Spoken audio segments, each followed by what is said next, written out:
Dans un coin oublié du soleil africain, naquit Élie, l'enfant au silence ancien. Sa mère, Maryse, luttait sans épée, sans roi, mais d'amour et de bras, elle traçait leur voie. Elle fut tout la lumière, le pain, le refuge, jusqu'à ce soir funeste où la route devint juge.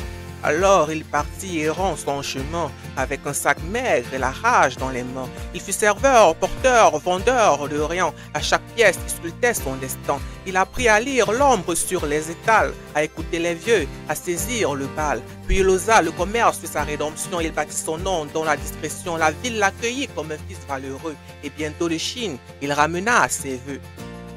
Un cri et un fracas, plus rien qu'un soupir, et dans ses yeux d'enfant l'univers se déchire. L'enterrement passa comme passent les vautours, dépeçant les restes, oubliant l'amour. Trop jeune pour vivre seul, disait-on sans honte, alors on l'envoya où le cœur se démonte. Chez Solange, la sœur au cœur d'épines, où l'ombre remplaçait les racines. Pas de chambre, juste un matelas défraîchi, entre sacs de maïs et rêves flétris. Chaque aurore, il baillait l'ingratitude, puisait l'eau, lavait dans une servitude, où l'enfant devenait outil, presque rien. Le soir, il priait son Dieu, son lien. Tonton King, gardien des lois iniques, soutenant les coups et les ruses cyniques. Même les matchs du pays, il les regardait seuls, comme si le bonheur n'était pas pour sa gueule. Il échouait à l'école non par ignorance, mais parce que sa tête portait trop d'errance. Fatigue, humiliation, nuit sans fin, et le regard vide au bord du matin. L'école c'est fini, dit Solange un beau jour, comme on éteint une bougie sans détour. Apprenti perdu chez un vieux dépanneur, puis rejeté encore sans rancune ni pleurs.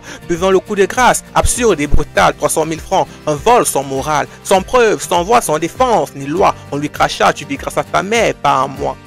Alors il partit errant son chemin, avec un sac maigre et la rage dans les mains. Il fut serveur, porteur, vendeur de rien. À chaque pièce, il sculptait son destin. Il apprit à lire l'ombre sur les étals, à écouter les vieux, à saisir le bal. Puis il osa le commerce de sa rédemption. Il bâtit son nom dans la discrétion. La ville l'accueillit comme un fils valeureux. Et bientôt de Chine, il ramena à ses voeux. À 30 ans, dans une maison bâtie d'épreuves, il tenait ses jumeaux comme on tient ses rêves. Grâce à sa compagne douce, étoile fidèle, penseraient les plaies que la vie fit si belle. Buvant l'appel, un an, un frisson, mais Bernadette la voit en prison.